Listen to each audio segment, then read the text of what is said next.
네, 서울 동대문을 출신 장경태 의원입니다. 부총리님 질문 드리겠습니다. 부총리님, 대통령은 헌법 위에 있습니까? 당연히 아래에 있죠? 네. 대통령, 법원, 국회도 헌법 아래에 있습니다.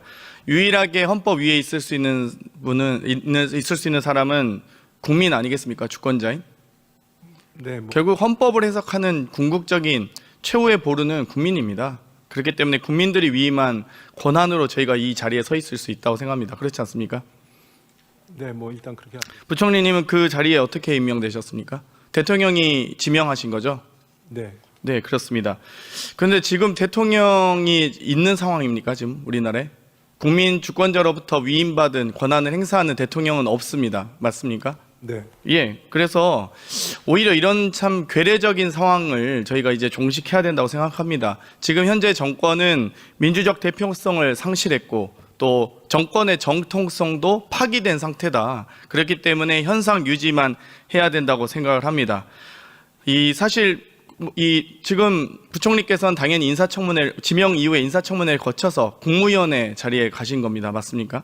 네, 맞습니다. 하지만 총리처럼 국회 본회의 동의를 받는 건 아니지 않습니까? 네. 또한 부총리께서 대통령 권한대행이 된다 할지라도 차관이 국무위원을 대신합니까? 그렇지 않습니다. 왜냐하면 그냥 신분은 차관이고 이 역할이 장관 대행인 것이죠.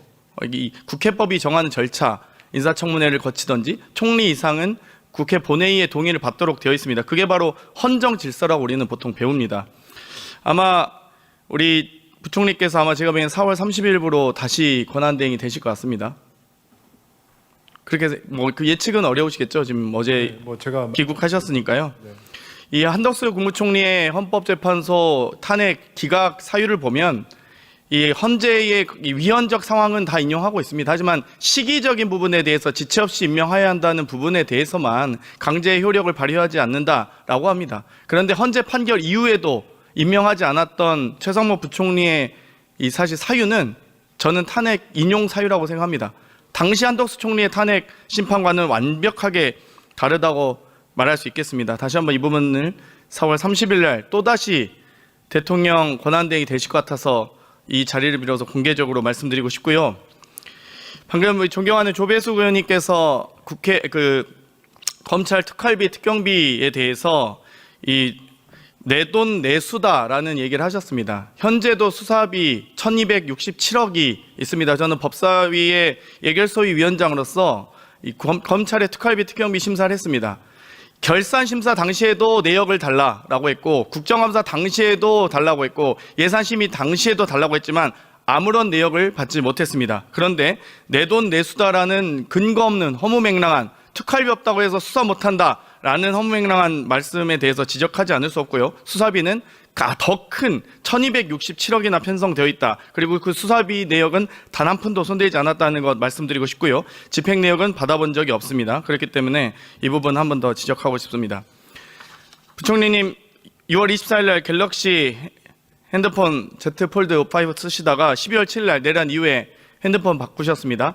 안가 4인방, 김주현 민정수석, 박성재 법무부 장관, 이상민 행안부 장관, 이완규 법제처장 4명이 모여서 12월 4일 날 한가하게 연말 가기 전에 얼굴이나 보려고 했답니다. 안가에서 그런 부적절한 처신을 하는 것도 공직자로서 문제가 있는데요.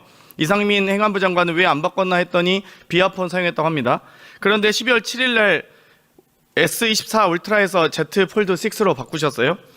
핸드폰이 고장나서 바꾸셨다고 하셨죠? 네, 사무실에 있습니다. 예.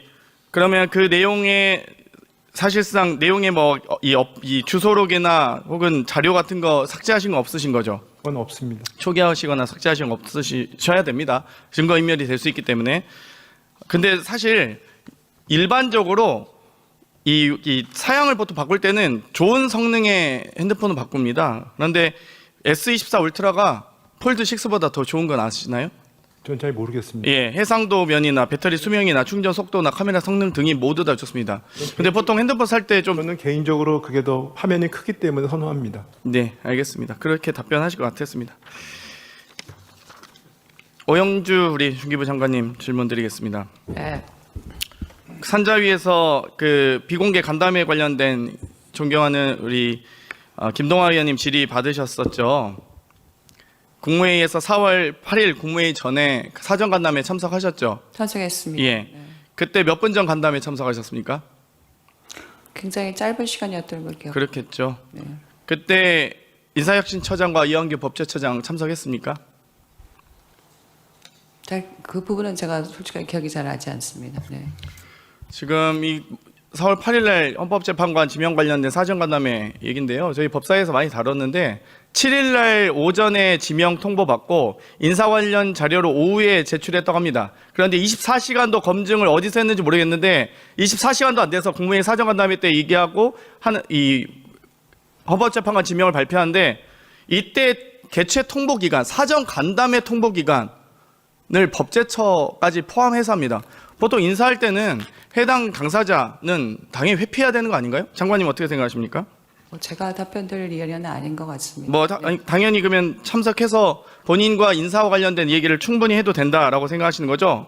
저는 그냥 사전 간담회가 있다고 알고 갔고 사전 간담회가 계속해서 국무회의 중에 있었기 때문에 그렇게 저는 그럼 동의를 하셨습니까? 통보받고 이완규 법제처장에 대한 헌법재판관 임명에 제가 대해서. 김동아 의원님 말씀에도 말씀드렸지만 질의에도 뭐 저희 국무위원들이 어떤 특별한 입장을 내는 그런 자리는 아니었다 이렇게 말씀드렸습니다. 법률 검토는 받은 것으로 알고 있다고 하셨죠? 답변을?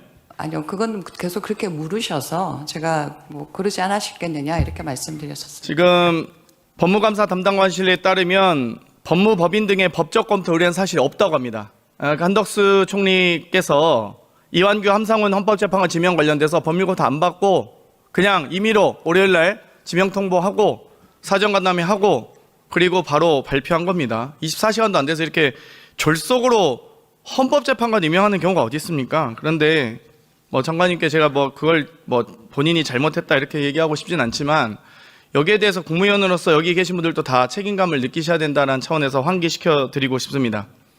국토부 장관님 네, 나오셨죠? 네. 국토부 장관입니다. 예. 간첩을 영어로 하면 뭡니까? 스파이라고 하지 않습니까? 그렇죠. 근데 대한민국의 국가 안보와 관련된 사안을 미국에 떠넘기면 어떻게 됩니까? 그 사람 간첩입니까? 스파이입니까?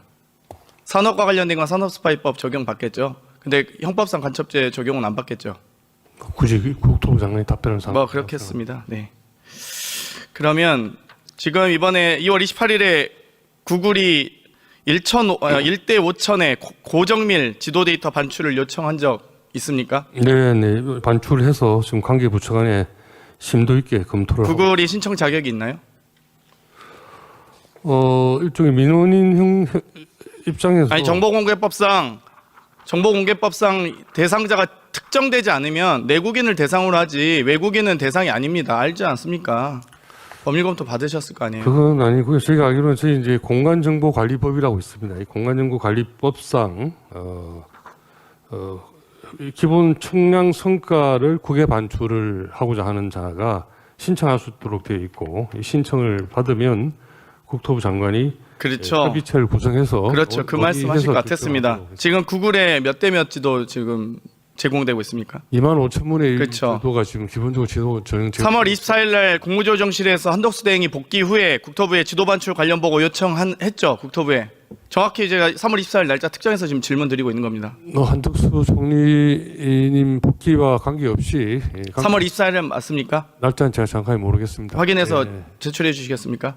제출 확인하십시오. 예, 확인 제출할 가능합니다, 수 이건. 있습니다. 예. 국회에서 지도 반출은 국가 안보 등의 이유로 절대 하지 말고 지적하는 경우도 있었고 다음 정부에서 유보하라라는 징에 있었습니다. 그런데 4월 25일 날 국무조정실에서 국토부에 지도 반출 관련 NSC 차주에 다시 개최할 것을 지시한 적 있습니까? NSC 개최를 국토부에 지시하지는 않고요. 당연하죠. NSC 보고할 걸 지시했겠죠. NSC가 개최되니 국토부가 주무부처 입장에 와서 보고를 해달라는 이야기는 고정밀 지도 데이터 반출이 얼마나 중요한 사안인지 어떤 심의위원회를 거쳐야 되는지 잠깐 답변해 주시겠습니까?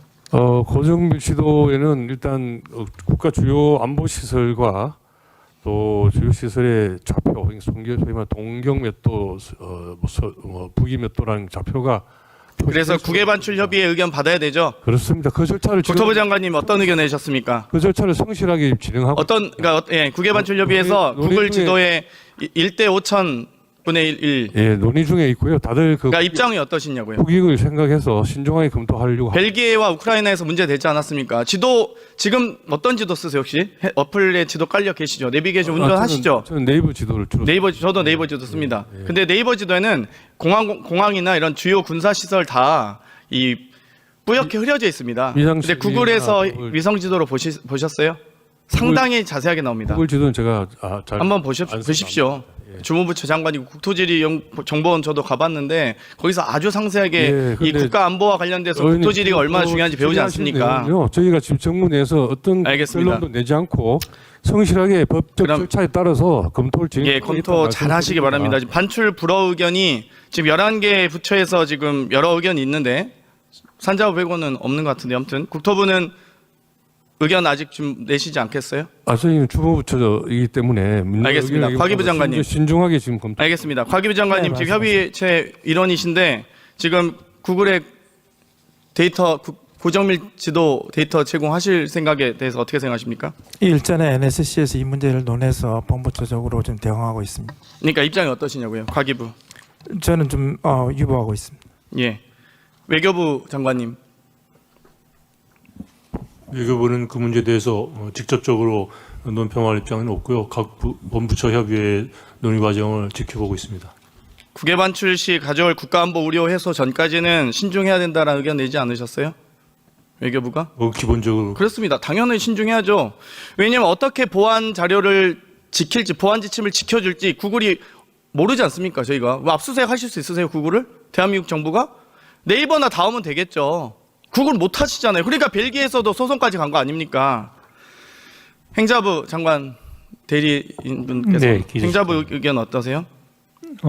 제가 거기에 대해서 아는 바가 없어서 답변하신 대로 저도 알고 물어보는 거니까요. 행안부 입장을 그냥 얘기하시면 됩니다. NSC에서 얘기하신 내용이 있잖아요. 제가 이렇게 거기- 국가적인 사안인데 모르실 리는 없잖아요. 그러면 대리로 오시면 안 되죠. 예, 죄송합니다. 제가 거기에 대해서 들은 바가 없습니다. 아예 없으세요? 네. 알겠습니다. 산자부 장관님. 네. 어떤 입장이십니까? 고정밀 지도 데이터 외국 기업에 제출해야 됩니다. 저희는 산업계에서 지금 자율주행 자동차, 그다음에 자율운행 그 운항 선박 같은 그런 그 산업계에서 이 위치 기반 서비스 관련해 가지고 좀 더 자율적으로 우리 제도가 만들어지기를 원하고 있습니다. 그래서 지금 말씀하신 그런 안보 문제가 있는 경우에는 그 안보 우려를 다룰 수 있는 기술적인 문제를 풀고 그 다음에 지금 전 세계 80개국 언어로 지금 제공이 되고 있는 그 구글 맵에 우리나라도 그게 서비스가 될 수 있기를 지금 바라고 있습니다. 벨기에가 2018년에 벨기에 국방부가 구글의 주요 군사시설 위성 사진을 가림 처리해달라 요구했다가 안 돼가지고 소송까지 가지 않았습니까? 알고 계시죠? 네, 네, 미국 USTR에 뭐 거기 지적사항으로 나와서 지금 산자부가 지금 고민하는 거 아니겠습니까? 매년 그게 지금 지적이 되고 있는데 말씀드린 것처럼 지금 우리나라에도 자율주행 자동차들의 지금 성능이 계속 개선이 돼야 되고 지금 자율운항 선박부터 그 많은 모빌리티에서 자율운항 서비스 알겠습니다. 강화가 되면서 저희 산업계 요구가 많이 있습니다. 뭐 산자부 입장은 그럴 수 있다고 생각합니다만 그래서 협의체가 필요한 거 아니겠습니까? 그래서 국무회의가 있는 거죠. 각 부처는 부처를 대표해서 대변하시는 거죠. 그 논리들은 저는 산자부는 그럴 수 있다. 55, 100보 양보해서 하더라도 다른 국무위원께서는 저는 그러시진 않으셨으면 좋겠습니다. 부총리님, 지금 한국마사회의 김혜선 전 의원이 회장에 임명될 거란 소문이 파다합니다. 공공기관 임명에 대해서 제가 다시 한번 말씀드리지만 최소한의 권한 행사만 하셔야 된다. 이분들도 다 문제가 될 겁니다. 아무도 위임받지 않은 그 권한을 뭔데 지금 이 대통령 권한대행이 혹은 부총리께서 이렇게 공훈위법에 의해서 뭐 하시겠지만 여기에 대해서 최소한으로 해야 됨에도 불구하고 지금 공훈이 진행되고 있고 실제 98건의 공공기관 인사가 지금 진행되고 있습니다. 이 부분에 대해서 저는 나중에 다 법적 책임을 져야 된다고 보는데요. 마사회의 김혜선 전 의원이 내정되셨습니까? 뭐 그 부분은 일단은 저희는 공훈위는 뭐 최소한의 절차적인 것이고요. 그거는 그 농식품부 장관의 제청에서 지금 권한대행이 임명하는 절차로 알고 있습니다. JDC는 국힘 당협위원장 출신 고기철 서귀포시 당협위원장 또는 부상일 제주을 당협위원장이 올라와 있습니까? 그 지금 말씀하신 건 아마 공훈위 대상은 아닌 것 같은데요. 지금 그 부분은 왜냐하면 그때 민주당에서 31명 발표한 것 중에 공훈위 대상은 4명. JDC 이사장 후보자. JDC는 여기 저는 알지 못합니다. 저희는. 광해광업공단은 지금 황영식 사장 내정됐죠. 그것도 저는 알지 못합니다. 한국관광부사 지금 15개월 이상 공석돼서 정진석 라인이냐 김건희 라인이냐 온 천지가 다 아는 얘기인데 이 부분도 이용호 전 의원 내정되셨습니까? 그 저도 알지 못합니다. 그리고 지금 아까도 말씀드렸듯이 지금 공훈위 같은 경우에는 해당 절차, 해당 부처에서 올려달라고 하면 저희가 이제 따라서 지금 올려주고 있는 그런 상황이고요. 말씀하신 사항 중에 공훈위 대상 기업은 상당히 극소수입니다. 네. 공훈위 대상이 심의와 의결이 대상이 제한적일지라도 어찌됐건 기재부 장관이 임명하거나 혹은 심의를 통해서 중부처 장관이 임명하는 자리들이 꽤나 지금 모집 공고가 올라와 있습니다. 이 부분은 제한적으로 이루어져야 된다고 생각하고요. 4월 30일 날 개인이 되시면 부디 헌정질서 회복을 위하는 마음으로 중지시켜 주셨으면 좋겠습니다. 공개적으로 부탁드리겠습니다. 네, 유념하겠습니다. 이상실이 마치겠습니다. 네. 장경태 의원님 수고하셨습니다.